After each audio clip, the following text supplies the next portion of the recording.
ఫోటోలు ఇచ్చి పంపుతారండి. అది చిరు సార్ నుంచి వచ్చి ఉంటుందండి అంబులెన్స్ అంతా మరి. అంటే ఈ సినిమా విషయంలో ఆయన చాలా గాయాల పాలు కూడా అయ్యాడు. అవునండి బాబు పాపం. ఆ కంటికి జరిగినప్పుడు మీరు ఏమైనా భయపడ్డారా సార్? నేను భయపడ్డానండి. అంటే కంటికి కాలో చెయ్యో అయితే పర్లేదు కానండి, కంటికి తగిలినప్పుడు ప్యానిక్ అయిపోయి బాబోయ్ నాకు వెంటనే చరణ్ సార్ గుర్తొచ్చారండి. ఫోన్ కూడా చేస్తారా ఆయన అంటే, లేదు లేదు ఆయన చరణ్ సారే లైట్ తీసుకున్నాడండి. ఏం పర్లేదని కంటికి ఇలా బ్లడ్ గారిపోతుంది ఇలా పట్టుకుని నెక్స్ట్ తగిలిన దగ్గరికి వెళ్ళి నీ తప్పేమీ లేదు, నాది తప్పు ఉంది, నేను కొద్దిగా ముందు లేగాల్సింది అంటే, లేదు అయింది పాపం తప్పు ఆపోజిట్ పర్సన్ అండి. కానీ ఆడు భయపడతాడు, రేపు పొద్దున మళ్ళీ షూటింగ్ చేయాలని మనోడి దగ్గరికి వెళ్ళి ఆ పిల్ల దగ్గరికి వెళ్ళి, పిల్ల నీకేం కంగారు పడి మిస్టేక్ నాదే అని చెప్పి హాస్పిటల్కి వెళ్ళి కుట్లు వేయించుకుని మళ్ళీ షూటింగ్ వచ్చేస్తానండి.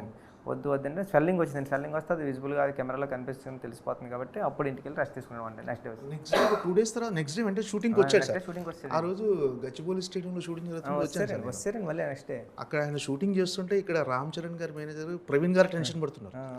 అక్కడ మొత్తం అసలు అవి కుస్తీ జరుగుతుంది కదా, రెజ్లింగ్, అసలు మామూలుగా ఒరిజినల్ గా అంత ఎత్తు నుంచి ఇలా పడి ఒరిజినల్ గా ప్రతి షాట్ చేస్తున్నారు. ఆ షాట్ అయిపోయే వరకు ఇక్కడ ప్రవీణ్ గారికి టెన్షన్.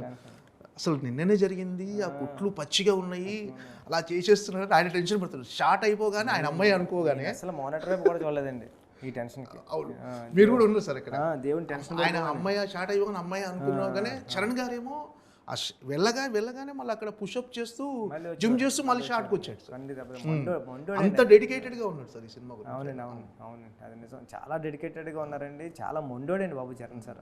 అంటే అందుకండి ఇంత మొండోడు ఇంతడు మంచోడు కాబట్టి అండి అందరికి అంతా మంచి జరగాలని కోరుకుంటున్నానండి. చరణ్ సార్ చాలా